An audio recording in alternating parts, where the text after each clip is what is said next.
Good morning, guys. In front of me is Navitel T787, and let me show you how to change system language. So at first, open the settings, then find and select System, and click on Languages and Input.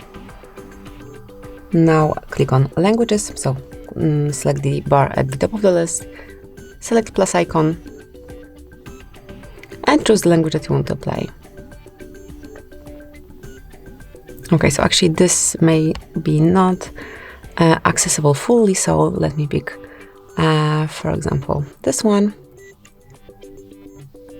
Stay it up to the first place.